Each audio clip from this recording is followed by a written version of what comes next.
Okay. Come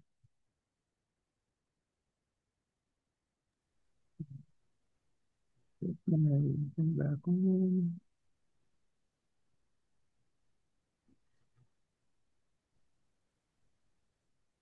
All right, so welcome everyone to Environmental Fridays. This is season 8, and today is episode 5.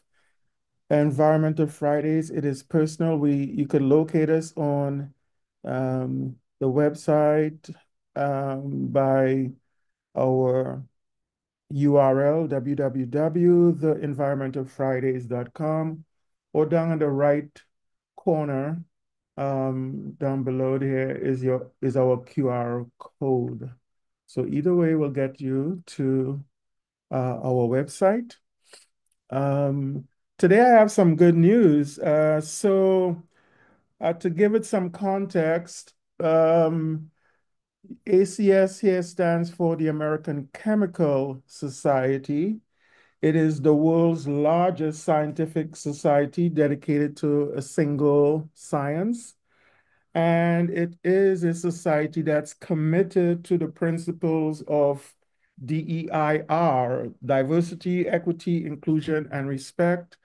And given the climate that we are in here in the United States, that is a very important thing to say, that we have a major global organization like the ACS that is committed to DEIR. And so there are several committees based on female chemists, based on minority chemists, I believe even for persons who are disabled or other abled, however, the right way to say that. So the CMA, which I belong to, is called the Committee on Minority Affairs. And so they this week approved a partnership with Environmental Fridays, and they would be from here on out a co-sponsor of Environmental Fridays. That could possibly mean that we have a bigger impact with Environmental Fridays and reach a larger audience. So this is a really cool thing to happen here this week. If you want, we would encourage you actually to look up Environmental Fridays Facebook group on Google, and the first 10 hits or so would get you connected with our Facebook group, and everyone here is welcome to join our Facebook group. Same thing with our YouTube list. In fact, yeah, I think yep, I think this URL as well as the QR code is for this season. So I believe I have four videos up already. This is our 5th episode. So the first 4 videos for season 8 is already on YouTube. So if at any point in time you cannot attend um, all of the videos from all 8 seasons are up on YouTube. So today we have a special feature.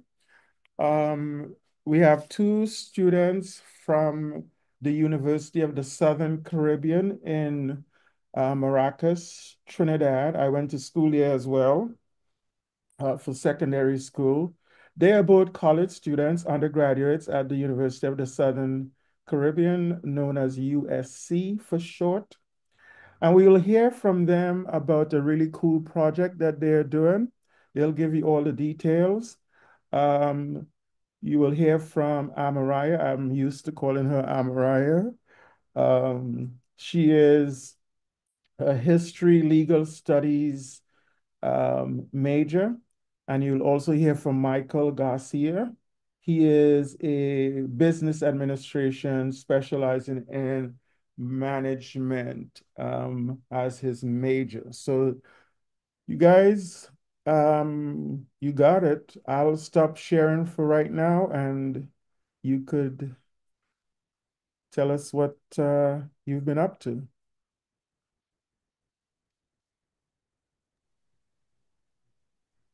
Thank you very much, Dr. Marie. So where do I start? So Good morning. do the full screen. Good morning, everyone. Yes, I'm trying to get that in. Okay, Yes. So very hopefully good. I'm seeing. Yes, we are seeing. Uh-huh. Okay. So unfortunately, I don't know why I was not able to change my name. It's showing us my mom's name right now. But my name is Rukaya Abdul Haq, and with me is my co-delegate, um, Michael Garcia, and we are both representing Trinidad and Tobago in the Portraits of Excellence Scholarship Pageant. We do attend the University of the Southern Caribbean, so I know, especially for Mr. Brathwaite, sorry, or Mr. John, let me just say that. Um, you haven't been to the Caribbean, you mightn't know what USC is, what we're about. However, we do have this scholarship pageant, and this year the theme is Entrepreneurial Innovations and Imperative for Sustainability in the Caribbean, which is based on Sustainable Development Goals 8 and 9, entrepreneurship, sustainability, um, and really showing us how we can move forward together under the SDGs. So these are our co-delegates. We have persons from the extension campuses, Dominica, Venada, which is St. Vincent and the Grenadines and Grenada, and then we have Antigua as well. And then, of course, representing Trinidad and Tobago, Michael Garcia and myself, Rukaya Abdul Haq. I know many of you on here will know me as Amaraya. Um, but yes, so we are the Trinidad and Tobago delegates, and we have been tasked with various tasks along our journey. We have a lot of things that we are supposed to do. It's actually coming down to crunch time. We hope we'll get your support moving forward. And one of the biggest things that we have to do is our community project. Okay, so with our club, the Trinidad and Tobago Club, we have been able to make an initiative based on what our theme is. As we spoke about previously, it's based on SDG 8 and 9, entrepreneurial innovations and sustainability. And you know, our world is moving in such a way where this is something so important for young people to be a part of. So with our Trinidad and Tobago Club, we have started a green waste compost eco-friendly initiative. And well, Michael will be able to go in a little bit deeper on that for you. However, yes, he will be able to go in on give you a little bit more detail on that. But what this initiative really aims to do is get our community excited and get them educated on what sustainability looks like for us in the Caribbean and how we as university students and how our community within Maracas, even onto the primary school children, are able to have hands-on experience and really sorry, my dad is calling me, and really get into building our country's economy. So Michael will join in now and he will tell you a little bit more about what green waste composting is and how we have been implementing it for our community project. Yes, I will.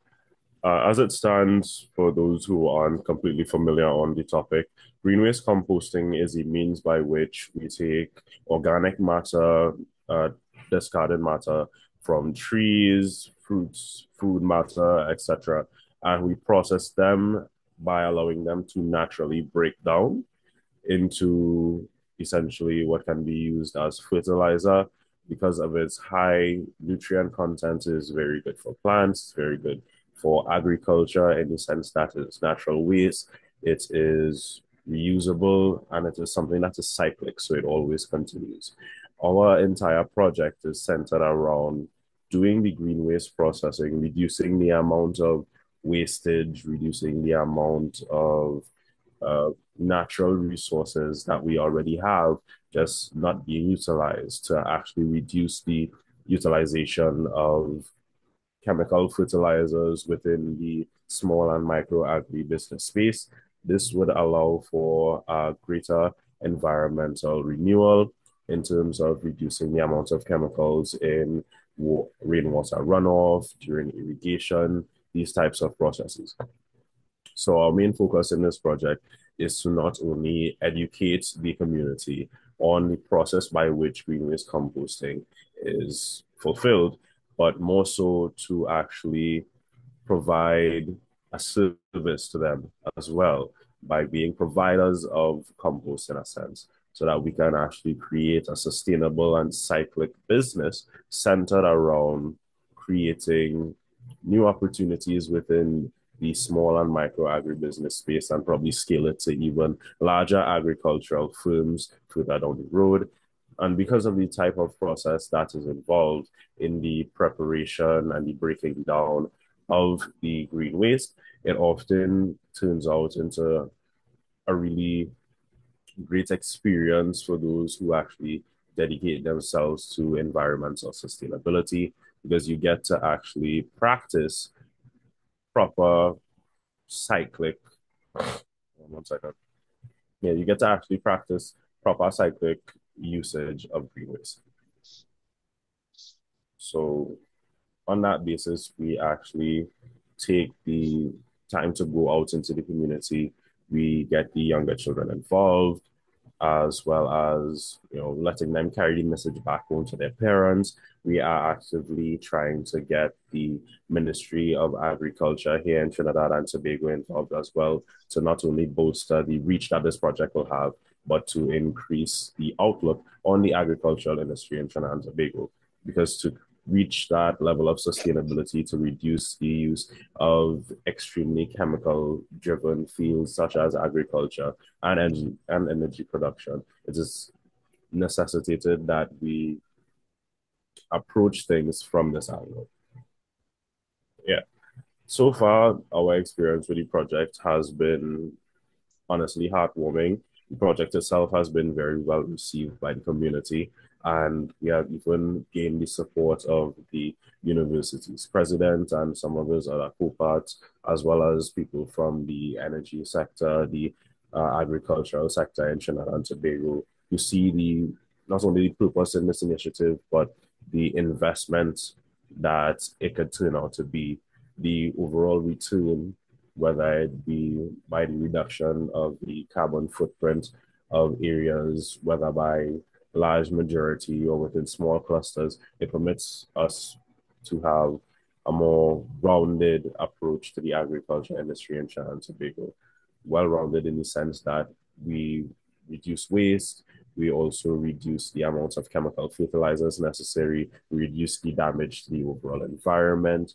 We can then add more natural nutrients back to the soil, increasing the value and the quality of the topsoil here in Trinidad and Tobago, which is used for agricultural purposes.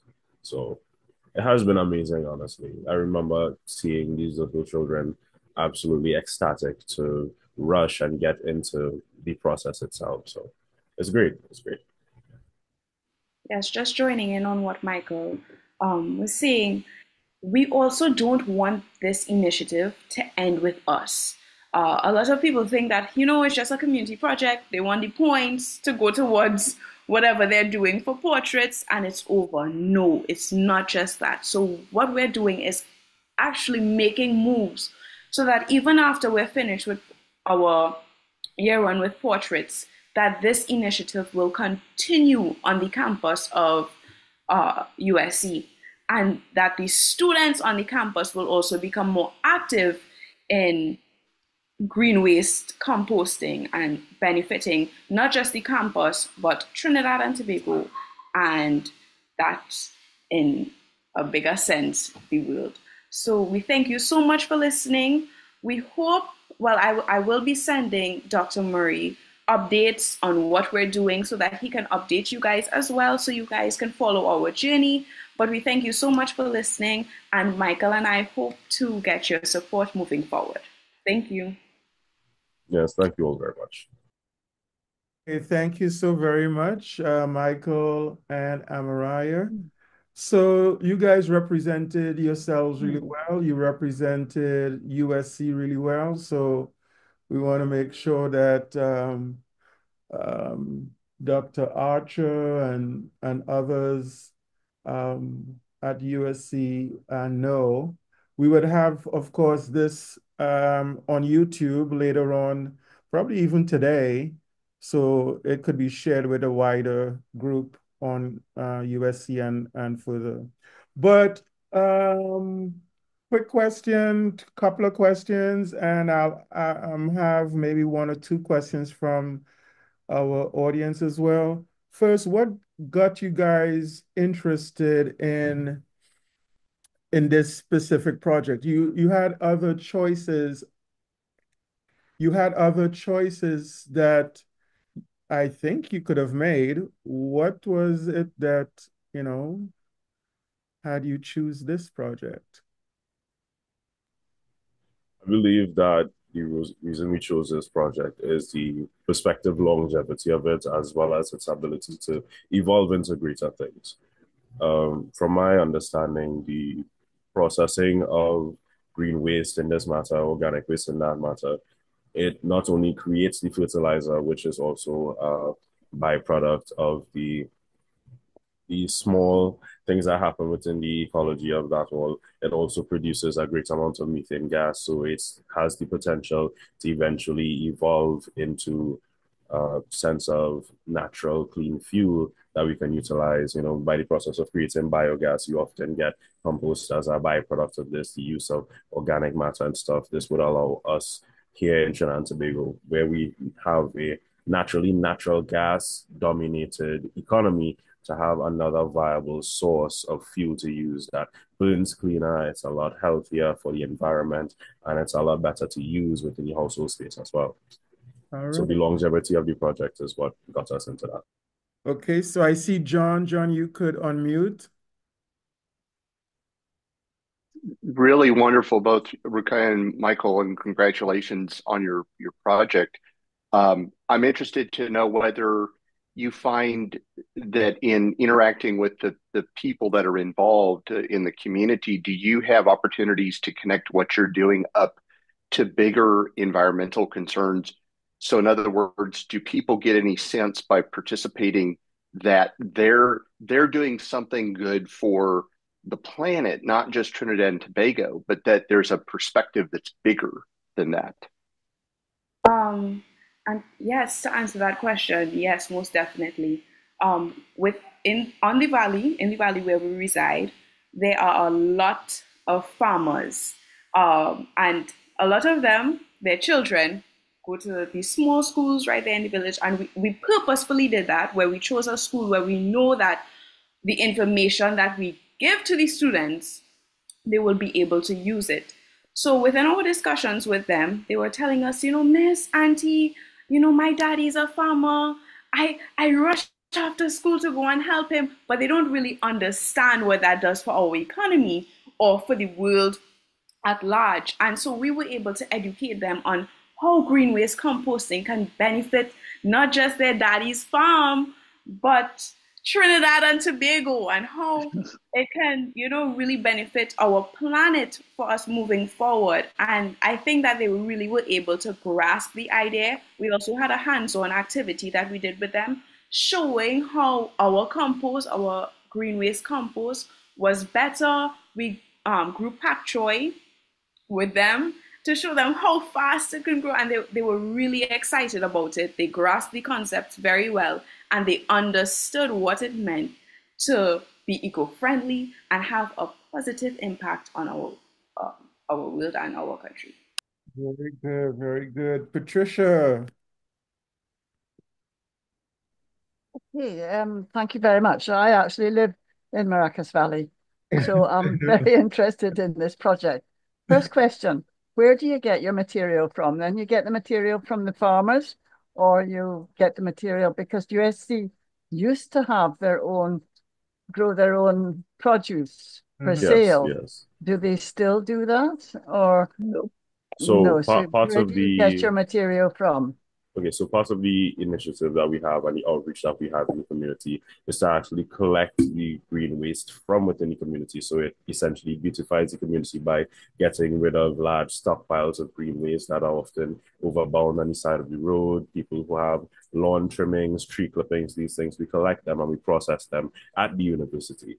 Part of that is also based on the fact that we want to resume the farming initiatives at the University of the Southern Caribbean, get back into the agro space, and it would allow us to have a more hub-centric processor that at the university we had used to not only bolster our own agricultural endeavors by creating new channels for education, as well as new implementations of degrees that focus on the agri space. It would just grant a new explosion within that space. So yes, we are focusing on returning that to the university, and we collect majority of our materials from the wider community in Maracas Valley. And just to piggyback off of what Michael is saying, we do have the president's full support in moving back in that direction because he does see how beneficial that it can be for our university. And I know, Dr. Murray, you would know back in the day, the agricultural fields were, the farm was booming. Yep. And he realized how not only was it beneficial for the campus, but the person surrounding the campus as well. So we really do have his full support moving forward on that. Yeah, I used to buy a lot of my green produce there when many years ago. But the other question is then, do you sell the compost or you just use it? Yes, so our plan is actually for the another part of the sustainability aspect of that was to promote revenue from our compost. So we'll be selling it at a cheaper price at that so that small farmers will be able to have access to better compost at a cheaper price, and that's healthier for themselves and their crop. And I presume you use no chemicals within so So it's chemical-free it's compost. chemical free, completely organic. All that you will have there is our hard sweat and tears from our Yes, days of turning compost early in the morning. yes. Sounds great. Thank you very much. All You're right, welcome. very good. So we're gonna have to move on, but we want to again thank you, Michael and Amariah for doing a really good, excellent project and for presenting it very well as you guys move forward. Yes, please do keep in touch with us, keep us updated. Thank you. Thank you Thank very you. much, Dr. Murray. All right. So now I will go back and share and introduce our speaker. So our guest speaker today is John Barentine. He is, if I messed it up, let us know. He is the principal consultant at the Dark Sky Consulting. He earned a PhD in astronomy from the University of Texas in Austin. He has held positions at the National Solar Observatory, the Apache Point Observatory, the Sloan Digital Sky Survey, and the International Dark Sky Association. He is a member of the American Astronomical Society and the International Astronomical Union. He's a fellow of the Royal Astronomical Society, and his interests outside of astronomy and light pollution research includes history, politics, law, and current events. The time is now yours, John. Take it away. Okay.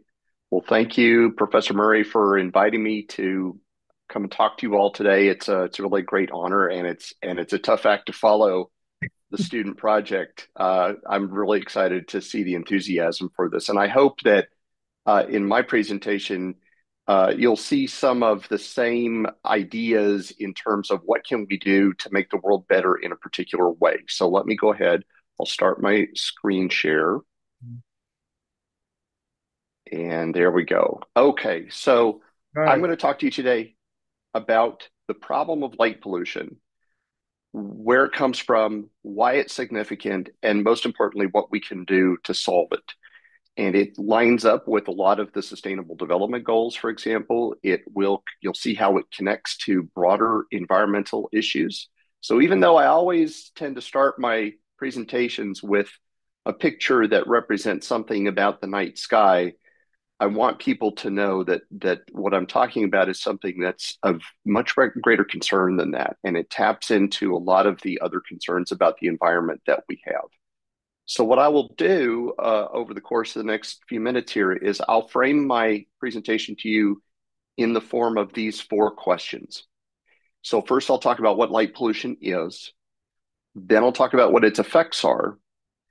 Why that matters is important. So I'm going to dedicate a few minutes to that. And in the end, I'll talk about the solutions to this problem, which are remarkably simple. They're cost effective.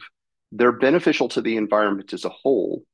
And in my view, there's no downside to this. It's all good. And that all we're missing in terms of being able to deal effectively with this issue is a certain social and political will. And if people come to realize this is a serious problem, but we have the technical solutions in hand, and that there is this sense that everybody wins when we implement them, I think it will eventually move us toward the solution. And I'll tell you why I think that's crucial for us to take on very big problems like global climate change. So first of all, when I say light pollution, what do I mean by that? There's a definition that I like for this term. It's not the only one. In fact, even in the research community, there's disagreement precisely over what this is. But I like this because I think it captures a couple of important points. So when I'm asked to define light pollution, I call this any adverse effect or impact that's attributable to the use of artificial light at night. So there are 2 things that I want to underscore in this definition that separate this from some of the ways that people might otherwise think about that term if they just hear the words light pollution. The first is adverse effect or impact. And it's important to draw a distinction between other kinds of effects that the use of this thing called artificial light at night, which I'll explain momentarily, the uses that has in our society. We really want to focus on the negative aspect of this and refer to that as pollution, because we all know that our society now uses a lot of light at night for a number of very good reasons. It enables us to get around safely from point A to point B. It can provide for a nighttime economy. Think about the nightlife in cities, for example. It extends the workday. It enables us to get more done. And these are all things that are good for us. And so I want to be clear that I don't mean to suggest that all of the light in the nighttime environment is a problem. But when it becomes a problem, we should recognize that for what it is. And that's what's going to take us in the direction of trying to solve this. So just keep that in mind, that when I say light pollution, what I mean is some kind of negative or unintended consequence that results from this thing called artificial light at night. What do most people think when they hear the term light pollution? They probably imagine something like this. This is a view of Los Angeles, California at night from the hills above the city, looking back in the direction of downtown. And what you immediately notice, besides all of the light on the ground, is that there's this sort of orange haze in the night sky. And if you look very carefully, you might see a couple of stars in the background. They're pretty hard to see. And that haze over the city is something that we would call sky glow, which is a phenomenon where all that light that you see on the ground is going up into the night sky. Either it gets there directly or it reflects off of a surface like the ground, and it makes its way into the night sky. And some of that escapes the atmosphere completely, and we can see it in images taken by satellites that orbit the Earth. But some of it interacts with the atmosphere itself and is scattered back down towards the ground, so that when we look up, we see that light coming back at us. And the effect that it has is it lowers the contrast between the foreground and the background, and it makes the stars difficult to see. So a lot of times if people have even heard of light pollution, this is what immediately comes to mind. They say, oh, that's the thing that creates the glow over a city, and the reason that if you're in a bigger city that you really can't see the stars at night, which is certainly an aspect of light pollution. But coming back to that definition where I said that it's an adverse effect or impact, this is more of a symptom of the underlying problem. So the problem is light pollution. The symptom in this case is sky glow. And it's an important symptom because it gives us sort of an immediate sense of where that light is coming from. And as you can tell, it's the city more than any other kind of individual source. Cities are a big part of this problem. But I want you to think bigger than just this image because the problem is certainly bigger than this, even though, of course, in a city like Los Angeles, this is significant. So these are all other examples of what we would also term light pollution. And they're very familiar examples in many cases. For example, light trespass in the upper left is the phenomenon where light that's emitted in one place on one property crosses over onto another property. So you might have had the experience where somebody, a neighboring house or a street light or some other kind of light that's outside where you live is shining in your window at night, and it may make it difficult to sleep. Which is an adverse effect of this light at night. And so we would also consider that light pollution. We tend to overlight our world. We just use more light than we really need. And that's an example of light pollution. This thing called light clutter is a kind of thing where, say, for example, you're coming into a city that's unfamiliar to you. You arrive at night. You're trying to find an address, say, of your hotel where you're staying, or you're going to visit relatives or something like that. And it's unfamiliar, and you have all these sources of light that surround you and make it very difficult to find what you're looking for. That's also light pollution.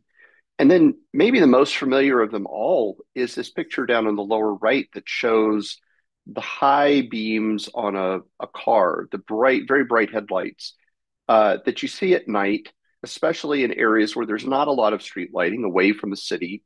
And let's say you come around a curve and a car with those brighter headlights on is suddenly aimed directly at you. And for a moment, you can't really see anything because that light is so intense. The contrast is very high. You have a very bright light source and you have a very dark space that surrounds it. And there's a physiological reaction to that. Your pupils constrict to try to deal with the very bright light. That lowers the depth of field in your vision, which can make it difficult to see obstacles that are in front of you. And I'll come back to that in a minute because that's an important concern about public safety at night. So these are ways that all of this light is interacting with our nighttime environment and with us as people and presenting these situations that we would agree are probably negative. So what can we do to solve that? That's the gist of my presentation.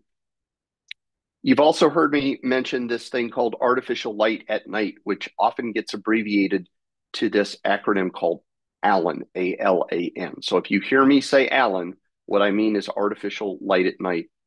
And it comes broadly in two varieties. There is a distinctly outdoor version of this phenomenon, which is suggested by the picture of the New York City skyline there at top right.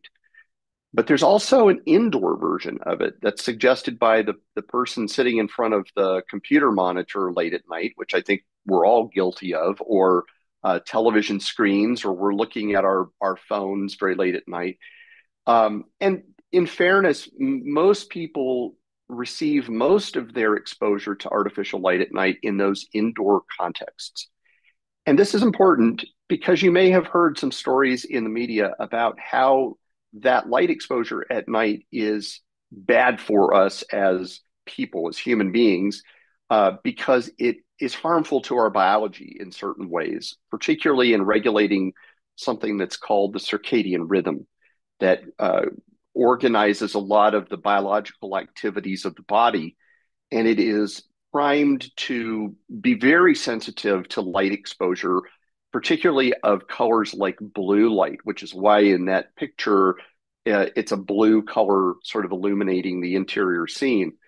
Uh, and the reason for that is that it's very close in its quality to sunlight, as it turns out, which has a tremendous amount of blue light in it. So by seeing these light sources at night that have a color quality that's similar to sunlight, we're sort of tricking the body into believing that it's daytime, and that has a tendency to shift this circadian rhythm in time away from the schedule of light and dark that's set by the sun. And we know from laboratory studies and some epidemiology that that's pretty bad for people, and it's related to the incidences of certain kinds of disease. So the health effects of artificial light at night are a whole other presentation, and I'm not going to go into any detail on that. Just know that it exists. But I'm going to try to keep the focus on the outdoor picture because so much of the environmental impact is associated with all of that outdoor light emission. So what are the effects of all of this light that we're putting into the nighttime environment? Well, I can tell you a few things about it. And the first that is suggested by the word artificial is that this light has unnatural properties. What do I mean by that? What I'm showing you here on the left, these little colored rainbows, are the spectra of different light sources. So we've taken a light source as listed here on the right, and we've passed it through some type of optical equipment that disperses or breaks up the light into its colors. So in the sense of a real rainbow, which is a natural process of light dispersal. And so we've arranged these little rainbows from the bluer colors on the left to red on the right. And as you step down from one to the next, we start with a completely natural source, which is sunlight up the top. And then we move down through different kinds of artificial sources. And what I want you to notice is that compared to that spectrum at the top of sunlight, that the spectra look less and less like the sunlight as you go down the list. That spectrum for sunlight is what we would call a continuous spectrum because it has more or less the same color or the same amount of light in all of the colors. Those vertical, those dark, what look like stripes in that spectrum are due to the absorption of sunlight in the atmosphere of the sun by certain chemical elements. But underneath it all is a more or less continuous rainbow. But as you notice, as we step down through the other artificial sources, that they look less and less like that until the point that you get to the last one at the bottom, which is the spectrum of a compact fluorescent light bulb, where it doesn't resemble the spectrum of the sun at all. It only has certain colors in its spectrum. And that has really strong consequences for the nighttime environment because of where these particular colors are that those sources emit. So we're already putting a very unnatural kind of light into the nighttime environment by virtue of our use of these artificial light sources. I can also tell you that artificial light at night is truly a global phenomenon now. What I'm showing you here is a map of the world, which has a false color overlay on it. So you can see those bright colors, especially in North America, Europe, India, etc. And as the colors get warmer in this picture, as they go from the blues and the greens up to the yellow, orange, red, etc., what that means is more light in the night sky as detected by satellites. I mentioned earlier that the satellites orbiting the Earth can sense this light when they're on the night side of the planet. So in this source for making this map, satellite images were taken that were assembled over the course of about a year, and they ensured that the sky was clear in the direction they were looking. So it's presented as if the entire world is in nighttime conditions at the same time and there's no weather, so that the clouds don't get in the way of the light. And so, of course, you can kind of see what you would imagine, which is the places where there are bigger cities are the ones that tend to have the warmer colors, which is true. So you might think, well, this is just a map of where people live. But as I like to point out, near the center of the image is Africa. And of course, there are more than 1 billion people living in sub-Saharan Africa. but Africa doesn't light up as brightly as Europe, for example. So it's also saying something about the development level of humanity in addition to where they live. And that's important because we sometimes talk about the issue of light justice and ensuring that people aren't deprived of light for all of those reasons that I mentioned at the beginning, where light has a beneficial effect. So we certainly don't want to hold back human development by suggesting that we have to tackle this problem from an environmental perspective and take something away from people. So I want you to know that we see the use of artificial light at night uh, as something that's very ultimately is good for people. Our goal is to try to reduce those negative impacts when it becomes light pollution. So this is a social concern as much as it is an environmental concern. The trouble is that artificial light at night that's becoming light pollution is increasing almost everywhere in the world. This is the most technically complex information that I'm going to share with you, so I want to take a minute to explain what all of this means.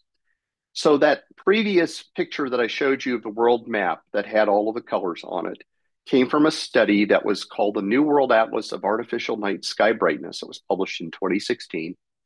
And the authors looked at a 5-year period just before that.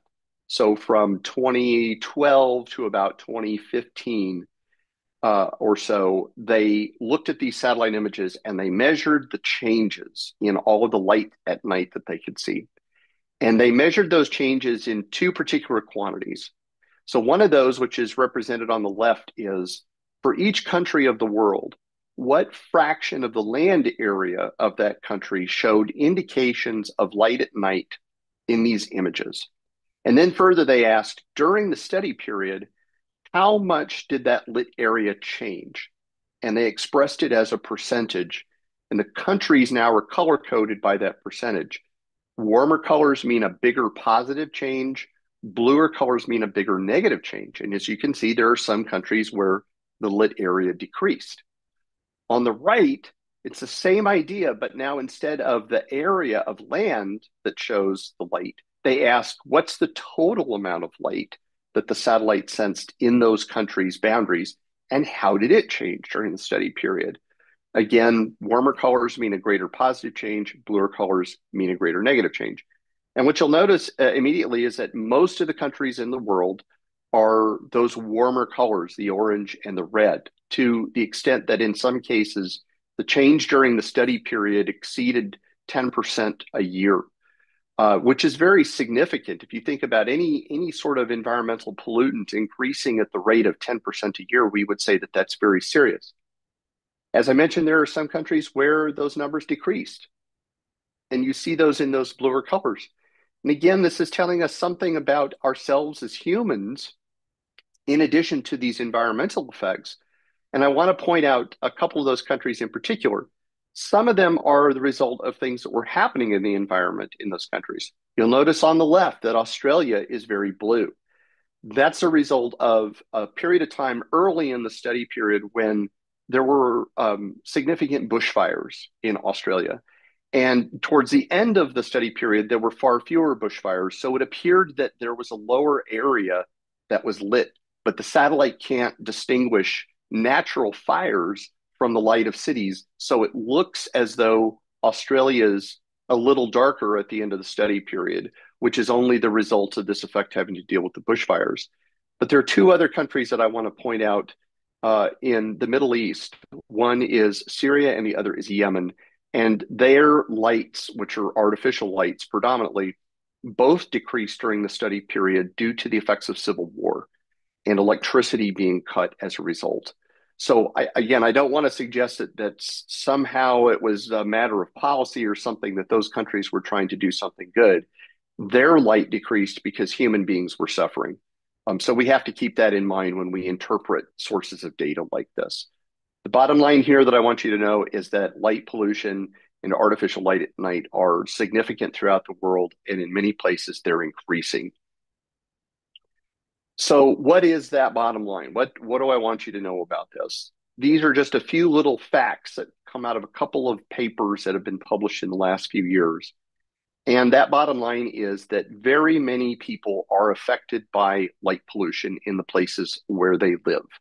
The statistic that really got my attention was the second one about the Milky Way, our home galaxy, where if you live in an area that's not very light polluted, it's easy to see this at night. It's very noticeable in the night sky, but already about one third of the people on the planet live in places where they never see the Milky Way because the sky is simply too bright at night.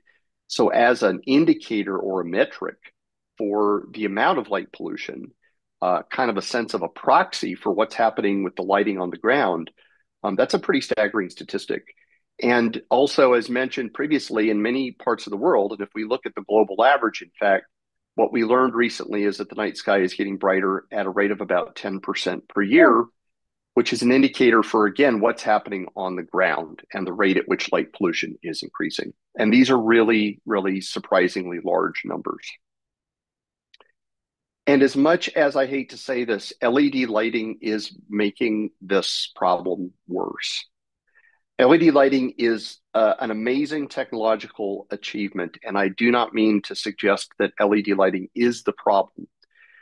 When it is well designed and properly implemented, LED lighting is wonderful. It is a technology that allows us to very precisely control how much light we use and where it goes and what color it has, which all contribute to reducing light pollution if we manage it very carefully. The problem is, however, we don't manage it very well, and we have not taken advantage of the wonderful properties of LED lighting. And in fact, one of the studies that I showed you earlier came to the conclusion that in the early part of the last decade, as this technology was rapidly being deployed across the world, that it might have quite literally made the problem worse because the perception of LED lighting is that it is very inexpensive.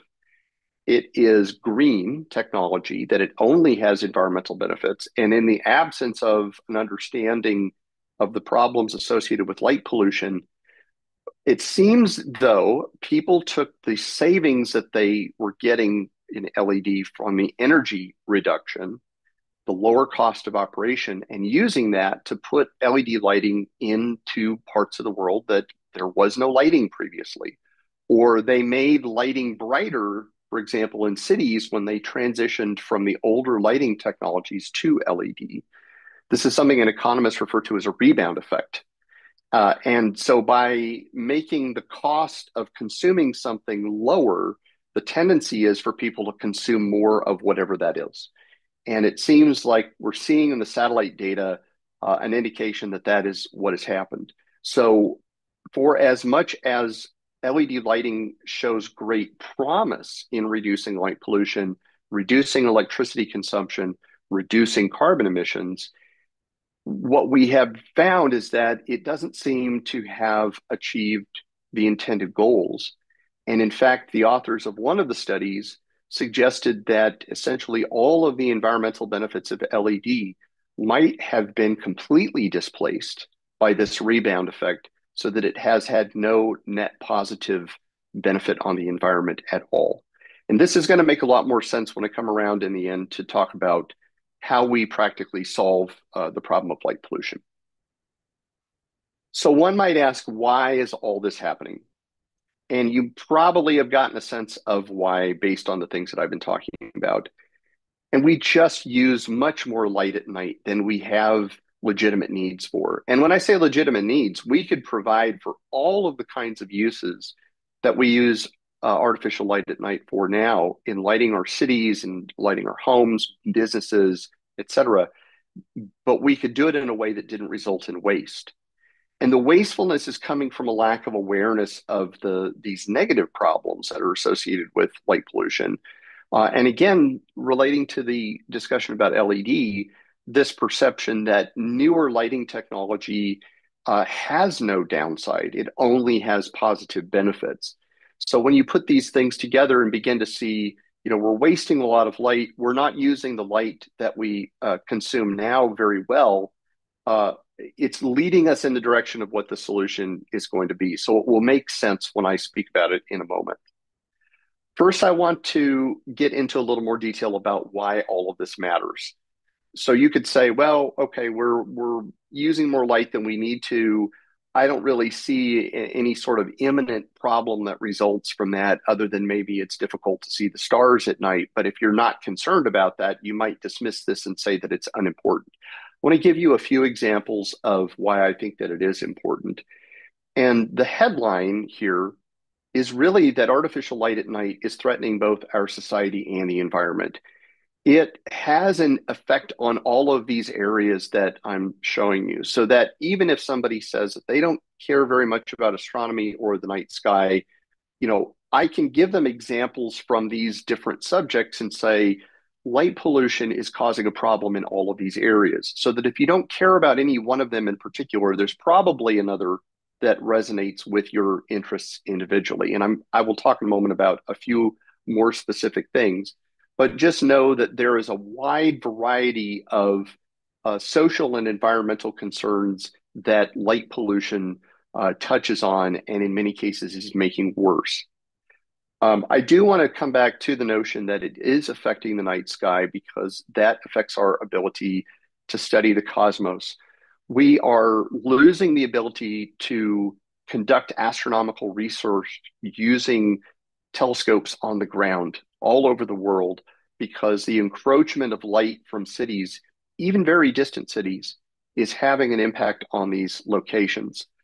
So I'm showing you in the background an image of the Keck Observatory on the Big Island of Hawaii, but there on the right in the distance at a lower elevation are the lights of cities near the coast. So even in one of the most otherwise pristine locations on Earth, the most ideal locations for doing astronomy with these very large telescopes, they can't avoid this problem that is making it difficult for them to do their research. Why is it difficult?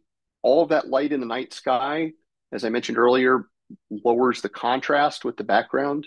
And it means they have to spend more time looking at an astronomical object to collect the same amount of cosmic light that they want to study. So what light pollution does to astronomy is it reduces the efficiency of the observations with telescopes, which means it takes longer for us to collect the data. Also, lengthen time is a real in dollars or in. So this is one concern, sort of interest that people in science more particularly involved in astronomy. What are the concerns that are bigger than that that might resonate with more people?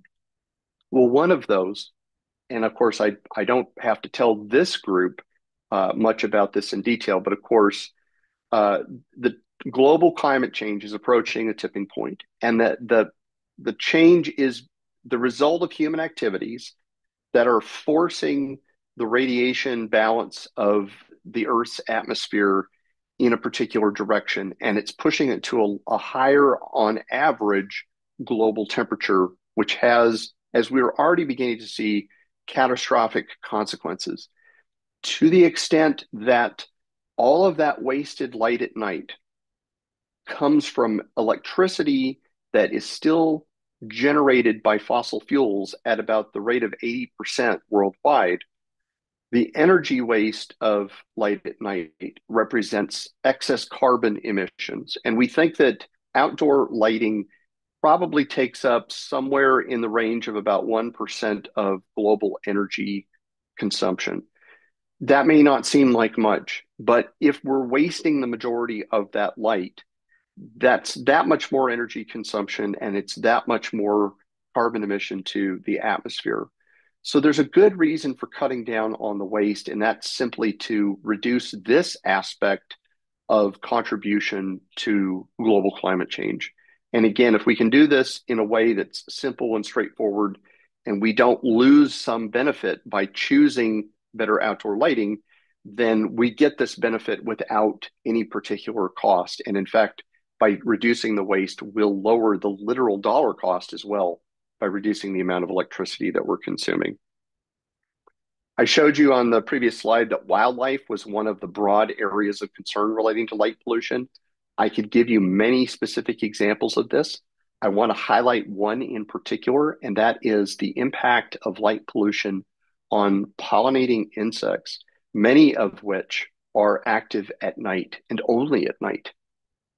There have been some stories about this recently in the media talking about the so-called insect apocalypse that refers to the collapse of pollinating insect populations all over the world for reasons we don't fully understand. But we know that one of the significant contributing factors is light pollution because light has a tendency to be very attractive to insects at night. So if there's a source of artificial light in the environment, it will draw the insects toward it and away from the crops that they would otherwise ordinarily pollinate. And on the surface, this looks like a concern perhaps for people who study insects, but almost all of our food crops are pollinated by these insects. And right now, we have no technological means of replacing this service that they perform for us. So, with the loss of pollinating insects comes the potential loss of our food security. What will we do if there suddenly are no more moths to pollinate our food crops? This is a danger when added together again with climate change that's already making things difficult for a lot of species in the world. Will this be something that causes some of these species to fall over the brink into extinction? We don't have evidence of that specifically yet. I can't tell you that light pollution has caused some particular species to go extinct. But again, as an added pressure with everything else these species are feeling right now in the environment, I think that's a distinct possibility. And this will have very grave social consequences if we are unable to produce enough food to feed the world's people because we lose the benefit of these pollinators. And lastly, I think setting aside these environmental concerns, that we're just losing a connection with something that I think is part of what makes us human and is part of what it means to be human. Um, the night sky has inspired countless generations of human beings. Well before we had written history, very clearly people were inspired by what they saw in the night sky. And I'm showing you examples here from the Bronze Age at upper left to the 20th century. That's a painting by the American artist Georgia O'Keeffe at lower right. These are all examples of art through recent history and prehistory that show the influence of the night sky. This is something that we all once had access to before the advent of light pollution. And it's one of the few things that I think we still all share in common. There's only one night sky, and it's common to all of humanity. There's not a night sky that varies according to culture. We put our culture onto the night sky through things like the constellations, which of course vary depending upon what culture you're in the world. But for all the things that are a part of the common human experience, the night sky, I think, is one of those few things that's left. But as we lose it, we're severing a connection to nature that I think is very important. And we're losing that source of inspiration. And I think at the end of the day, I hope that's what moves people more than anything. Because right now, in the history of our planet, we need things that bring us together as people rather than divide us. And the night sky could be one of those things.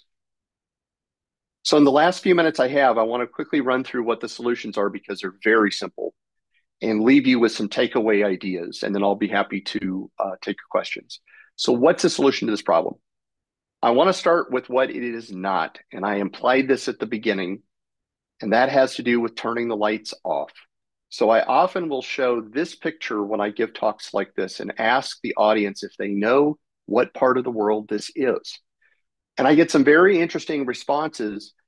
In many cases, people think that the light at lower right is something like an island and that this is a coastal area, for example. And some of the other lights in the darkness might be, fishing boats, for example. And occasionally people will guess correctly that what this is the Korean Peninsula. This is an image of the Korean Peninsula and part of mainland China at upper left that was taken by an astronaut aboard the International Space Station at night. And when I put in the boundaries of North Korea, suddenly you see what distinguishes it from both South Korea and China, which is that it is incredibly dark at night. There's very little light coming from its cities, which obviously is connected to the level of economic development of that country. Not only is this not the solution because turning off the world's lights is impractical, but this deprives people of something that I think they're entitled to as a matter of human development. The people of North Korea did not choose to be in this situation.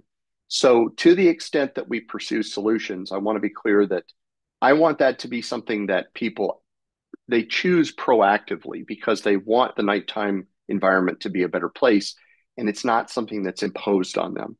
So if turning off the lights is not a realistic solution, then I ask, how do we realistically solve the problem? And it comes down to five simple principles that, if applied to our outdoor lighting design and use, could solve this problem overnight. We are fortunate to be dealing with an issue that's very unlike other kinds of environmental pollution, specifically because the polluting medium does not persist very long in the environment. Once you stop the source of the pollution, it literally leaves at the speed of light. These are very common sense ideas to think about whether the light we're using is fit for purpose. Does it illuminate the areas where people need that light at night? Because its only function is to benefit people. There's no other natural or environmental benefit of putting this light into the environment. So is it going to the right place? Is it provided in the right time when people are present? Is it there in the right amount? That means we need either too little nor too much light. To ensure safety, there's a minimum that we have to meet, and we'll always need that.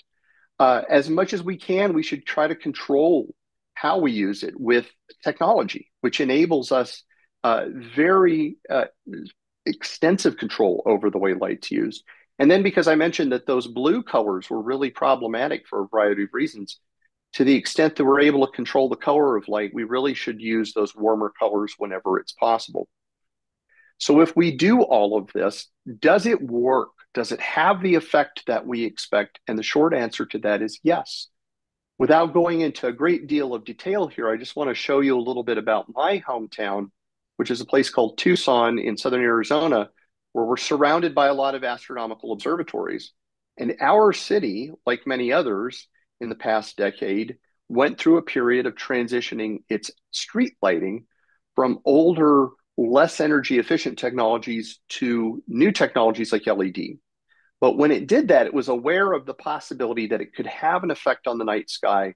And the city government pledged to the astronomers that in this transition, it would not harm the night sky so as to protect their observations.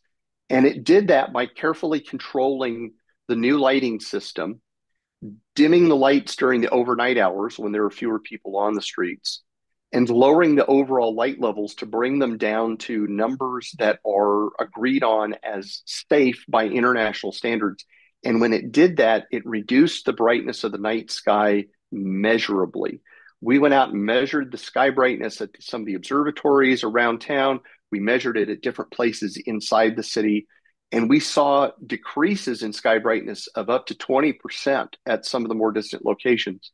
And we did it in a way that did not increase the incidence of crime during the overnight hours or have any effect on public safety. So it's not as though we're seeing more traffic accidents, for example.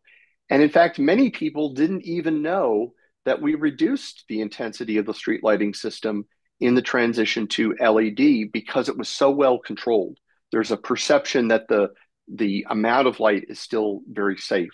So if we do these things, we know that it works. So I think all we're missing now is the collective will to do it. And so in the advocacy work that I and others do, we're trying to convince the world to adopt these ideas and bring these changes to their own communities so that they can start seeing the benefits. So the important takeaways, just to wrap up, light pollution, it's a very real form of environmental pollution that has serious consequences. There are impacts to both our society and the environment. But at the same time, this is not an inevitable consequence of progress or technology. The solutions really are simple. they're affordable and effective, and that everybody can do something to help, even as small as looking at the lighting where you live, and to the extent you have control over it, making improvements. All of these little changes add up to ultimately very big results. So with that, I'll leave my contact information up for a moment. I'd love to hear from anybody who'd like to know more about this or find out how they can get involved. And with that, I thank you for your attention, and I'll be happy to take your questions. All right. Thank you so much. Thank you very much. Yeah, I've had people was like, light pollution, what is that? They didn't even know the phrase existed. And here we have a complete discussion about it. Thank you so much for this. So does anyone have questions or comments for John? You could unmute and ask your question or make comments. Della? Hi. Uh, Um, Good morning, everyone. Good day, depending on where you are. So this is a very interesting topic for me with my environmental background, so to speak. In terms of the pollution, I know with respect to humans, we have the circadian rhythm and light may affect some people in terms of disturbing their sleep, whereas some people could sleep with blaring lights on. And it's a little bit specific, but has there been any study in terms of how it affects humans? I mean, in terms of disturbing sleep. I heard him talk about the animals or even the insects. Sometimes there is adaptation, but then sometimes there are adverse effects in terms of the light and the light pollution. mhm. And well, one question, and the second question is with respect to his solution in terms of, the LEDs and reducing the amount of lights and stuff. Is that something that could be applied, let's say, when he talked about the observatory in Hawaii, whether the community can have some input in terms of turning the light down or even off, you know, it's always a balancing act in terms of security versus the advantages of having the dark night sky. That's it. Okay. Those are both very good questions, and I'm glad that you brought them up. The first question about the impact on people, we have a very extensive scholarly literature now on that topic that's mostly the result of laboratory studies where you take people into controlled conditions in the lab and you expose them to light with different properties, so different brightness, different colors at different times. And then you see what happens to them biologically. And what we know from those lab studies is that there is a very distinct pattern that emerges when you expose people to light during times, especially when they're ordinarily asleep, when the circadian rhythm is sort of at its minimum. And what we see is that there are those immediate consequences. You mentioned sleep. So, insomnia, the inability to sleep at night, is an immediate consequence. Chronic insomnia gradually has a distinct effect on people. It wears them down. So, thinking about people who work overnight shifts, for example, it has a harmful effect on their mental health. And it can be somewhat offset with light therapy to ensure that they try to maintain a normal circadian rhythm. But of course, socially, that's difficult to keep up. But what we also notice in people who work nights, if we look at epidemiology, so outside of the lab in real world conditions, is that those people who work overnight have higher incidences of things like cancers and obesity and type 2 diabetes that are related to circadian disruption. So even outside of the lab, in large studies where there are tens of thousands of people that have been enrolled in some of these studies, we see these health effects that persist even if we control for different lifestyle factors. So it's really pointing back to not only the exposure to light, but at these particular times that are causing these problems. And I said I wasn't going to talk too much about the health aspect because it related so much to the exposure that we get to light in indoor contexts, which is very important to control. And we all have a lot of control over how our indoor spaces are lit, especially in our homes. Um, because that signal is so strong, especially in these studies of people who work at night, I think it's really important for all of us to be very cautious about our light exposure. Even, the World Health Organization several years ago identified light exposure at night as a potential carcinogen and listed it alongside, chemical exposure and that sort of thing. So it's a very serious concern. How does it relate to outdoor light? I think about those people who have, as I mentioned earlier, the light coming in through their windows at night from outdoor sources. So, you may have a neighbor with a light on at night, or there may be in cities, it's inevitable. Street lighting is coming in windows. If you don't have very dark window coverings, it's inevitable that you're getting a dose of light. How much does that affect people? We don't know yet, mainly because those studies are just starting to be done where they actually measure the light exposure. We need to know how much people are actually getting in terms of exposure to be able to connect it up with the incidence of disease. So I think we'll have a better sense of that. I just am very cautious because I don't want anybody to take away the notion that street lights are giving people cancer, because we're not anywhere close to being able to say that yet. And it may turn out to be that they don't, that outdoor lighting doesn't have a great effect on human health. But as one of the really well-known researchers in that field once told me in a discussion, he said, photons are photons, meaning the source of light. It doesn't matter where they come from, because the brain and the body don't know the difference, whether they're coming from an indoor lamp or from an outdoor source. So we need to study this more to have a really good understanding of what it's doing to our health.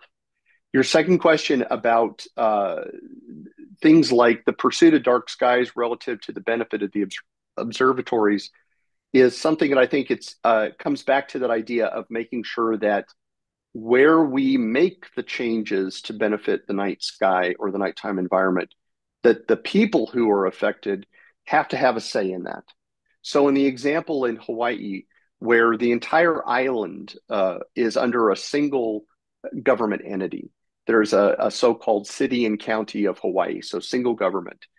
There has been a sensitivity to that issue for a long time. And even recently, you might have heard in the news about a dispute between the astronomy community and the native Hawaiians over building new telescopes on this mountain called Mauna Kea, which to the native Hawaiians is sacred. So there is the cultural element. There is a recognition in the community that astronomy has an input to the local economy, as it does here in my part of the US. It's a very important contributor to our economy, and people understand that value. But as you said, they need to feel secure at night. They need to feel that they have enough light to move about safely, and they don't want to feel deprived. They don't want to feel as though they're being asked to make a choice. A binary, you can have this or you can have that. And Hawaii is a good example of extensive community engagement for many decades to ensure that the community's voice is part of the decision-making process. And now with the prospect of future astronomy in Hawaii, it's become more important than ever. I think the Big Island of Hawaii does a very good job in reducing light pollution as much as it can to benefit astronomy. There's a strong public support for that because of that engagement over time. Can we export that thinking to situations where astronomy isn't important? I think so, by appealing to these issues like health and public safety. But it's very important that we actively engage people in making decisions about their communities so that they don't feel like this is being imposed on them from somebody coming in from the outside, or that they're being asked to give up something without getting something in return. But again, I think we can deal effectively with these worries about what might happen if we reduce light consumption by saying, hey, I want to improve visibility at night. I want to do lighting better in these communities. so that people feel safer and they're actually safer. It's not just a perception, but that the data show that they're actually safer because we're using that light in a much better way than we were before. And part of that is doing the lighting design very carefully so that they are reassured in those spaces at night, that they feel comfortable. They feel they have enough light to be able to sense, whether there's something that's a threat to them, perhaps, and ensures their personal security. And we've got some case studies around the world that that's worked out quite well, and that communities have embraced these ideas because they've come to believe that their community is actually better when they pursue these solutions as compared to what it looked like before. Great. I have a question. It's actually based on your own background right now, literal background, right? Exactly. And it has to do with the Caribbean.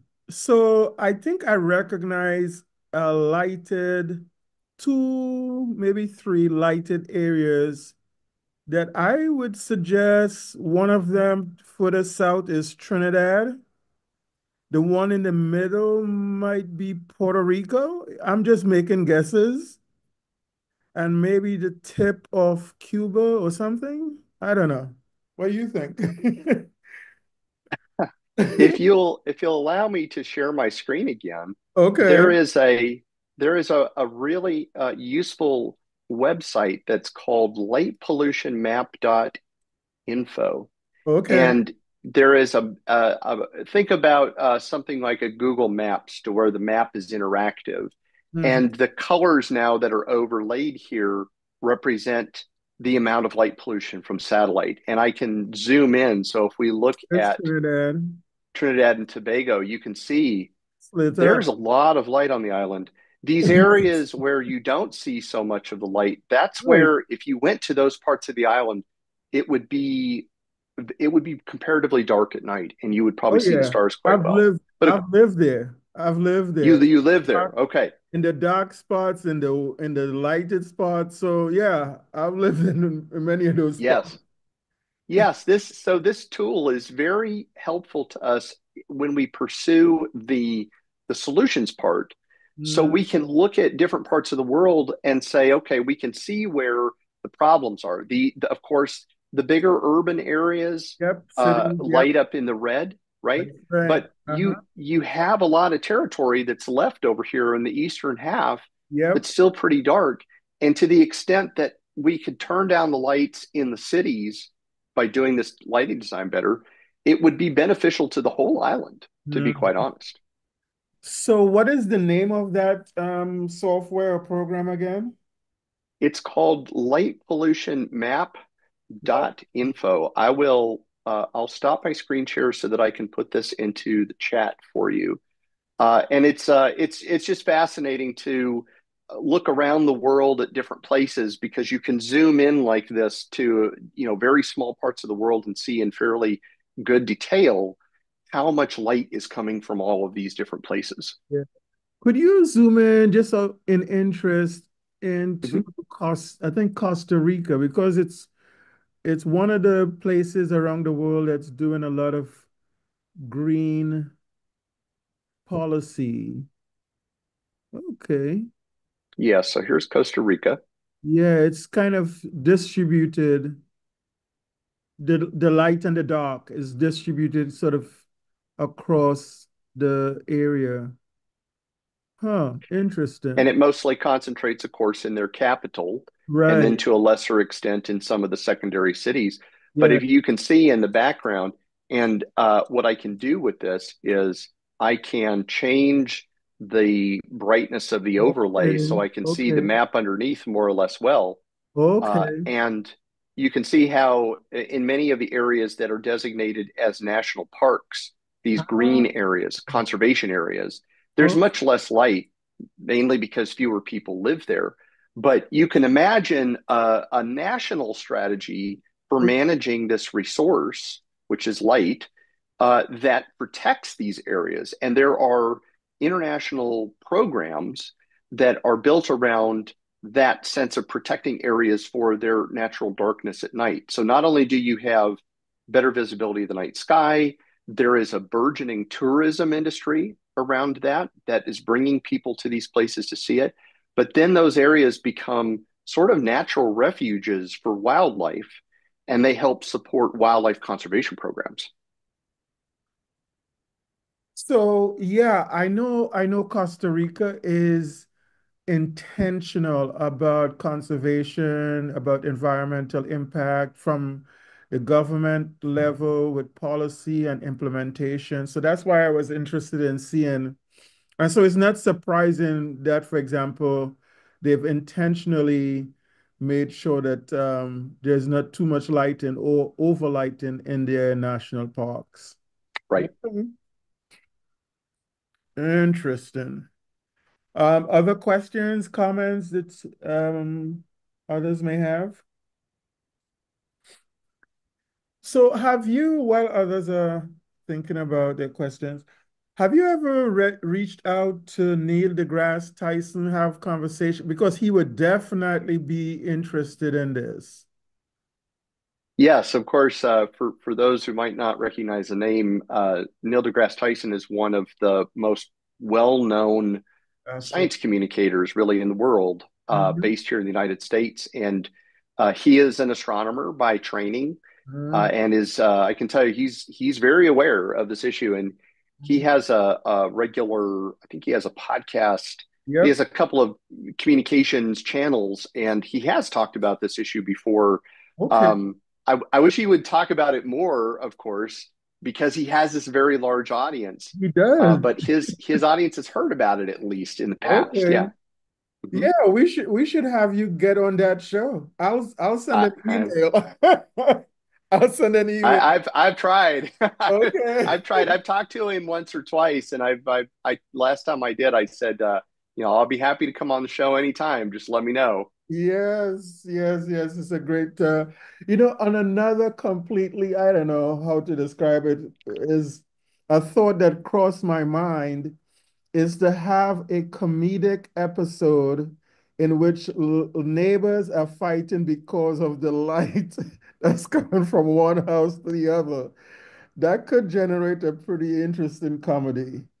Yes, and that's a very real phenomenon. A lot of the more social interaction that people have in neighborhoods often ends up being about disputes between Yep, neighbors, right? People yep. don't like what the neighbors are doing, and light is one of those things. But at the same time, that notion that I talked about of light trespass, where you Hmm. have light on your property and it's falling over on your neighbor's property, and they don't want that. Uh, Hmm. Again, very simple. You add shielding to lighting, it eliminates that problem. It's remarkable how that can make your neighbors happy. Yep. And they may never bring it up to you that it's a problem, but how often that will deal with a lot of conflict between neighbors. We just generally don't think about it because it happens at night. That's right. That's right. We could call it light wars. Yeah. Oh my. So anyway, other persons have questions, comments, or like comedy skits. Yeah, I have a question. Um, I think there used to be a law about how bright your headlights could be. Is that true? And does it exist anymore? Because I'm seeing very bright headlights coming at me Yep. from, especially from these new um, high SUVs and so on. Mm-hmm. Mm-hmm. Yes, and it's a phenomenon that we're seeing in a lot of parts of the world now. You're correct that in most countries, they have regulation of automotive lighting, so headlights, taillights, etc. But usually it specifies only a minimum number. The lights have to be at least a certain amount of brightness, but they often don't specify a maximum. And increasingly, with technology like LED, the automobile manufacturers have used that as a marketing tool, that those lights are so bright for the benefit of the driver to Mm-hmm. be able to see to larger distances. And they market it as safety because, of course, if you can see further ahead down the road, that lessens the chances that you'll have a collision because you have That's more true. advanced warning. But it's a real disadvantage if you're on the other side of that. If you're another driver, if you're a pedestrian, bicyclist, because of how intense those lights are, and increasingly we've been hearing that exact complaint that those lights are getting so Blinding. intense to the point that it might cause a safety problem. Yes. I think that the regulatory agencies, sooner rather than later, are going to start specifying maximum values for the brightness for exactly that reason. I keep watching for it here in the United States. We're not seeing movement yet, even though our Department of Transportation keeps receiving complaints about those lights. But yes, you're absolutely right about that. I think it's becoming a problem. Yeah, Okay. that deregulation is not going to happen under this administration. I agree. Unfortunately, I agree. And then you were talking about how there was studies done by the WHO, which is another thing we are out of now. That, continued participation would benefit us, benefit the ordinary citizen. But anyway, other questions, comments? We are close to the top of the hour, but if there is at least one or two questions, we could probably take that or comments. If not, we want to thank our speakers today, starting with our special feature students from USC, the University of Southern Caribbean, for bringing us some information, updates, and inspiration about eco-friendly green composting. That was really cool. And then some enlightenment about light pollution, which for some of my friends and stuff didn't know was a thing. Yes, it's a thing. And we were given a lot of really good information and solutions. That's one of the things we like here too, is to hear solutions to the problems. Thank you so much, John. Thank you so much, Mariah and Michael, and thanks to all of our attendees today. If it's Friday, it's Environmental Fridays. Have a great weekend, everyone. Thank you very much. Yeah, bye-bye. Take care. A fantastic session today. It was great. Yes, Yeah. yes. Thank you. It was great. Bye. Okay, bye-bye. Have a great weekend.